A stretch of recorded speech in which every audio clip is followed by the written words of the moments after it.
Here's the bottom line. Government has been weaponized against we the people.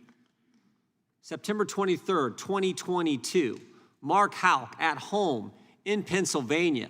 10 unmarked cars pull up to his house at 6:30 a.m. and arrest him in front of his wife and 7 kids. What'd they arrest him for? Praying in front of an abortion clinic and protecting his son from some crazy person screaming swear words in his child's face. In fact, he was prosecuted, went to court, and the jury of his peers found him not guilty. 12 days after he's arrested, our witness, Mr. Vaughn, at home in Pennsylvania and arrested in front of his wife and 11 children.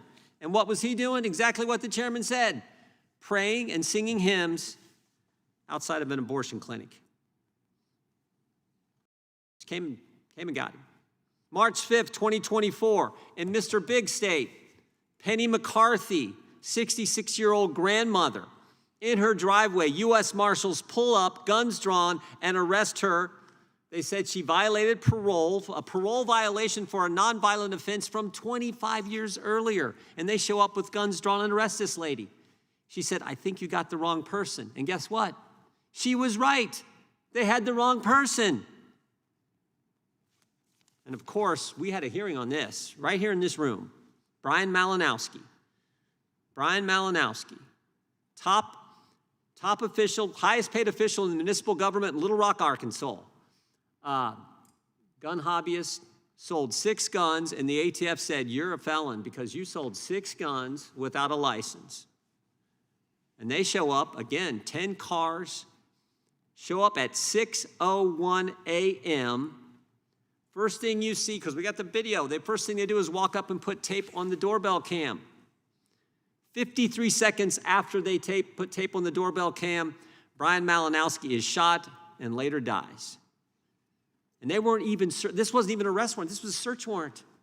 They've been surveilling this guy for 2 weeks. They were gonna go the week before, but found out he wasn't home, so they waited for him to be home. You can't make any sense of what they did.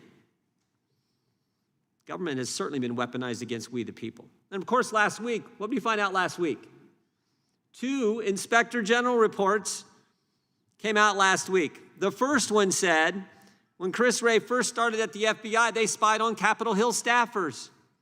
And here's the amazing thing. One of the guys they spied on is the guy who's going to replace Chris Wray. They spied on Kash Patel.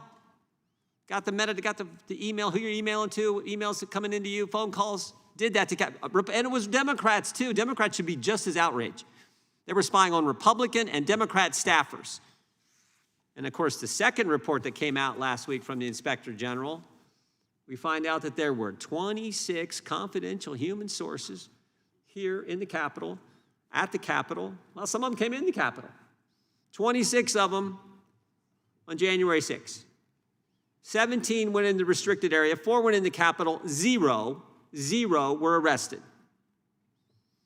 And remember, confidential human source is a fancy name for spy. Spying on Americans that day. And we also know they spied on parents, right? Spied on moms and dad going to school board meetings. We know that. They set up a snitch line. You could report on parents. One of the FBI whistleblowers that came and testified in front of this committee, this Congress, told us he was sent to go get license plates from parents in the parking lot when they're at a school board meeting. Our government doing that. And of course, all this makes me wonder, are they spying? Might they be spying on pro-life activists? Other Americans who are concerned about the sanctity of human life, might they be doing that? Well, guess what? They tried that too. They tried that too, because we got the memorandum from the Richmond field office earlier this Congress. Page 4 of this memo says we now have new opportunities to mitigate violent extremism threat through outreach to traditional Catholic parishes and the development of sources with the placement and access to report on places of worship. Now that's fancy FBI speak for we're going to put spies in the parish, spies in the church in America. All this stuff happened. So thank the good Lord, we had a change in this administration back on November 5th. I want to thank the chairman for his tireless work on advocating for the sanctity of life and looking at this law.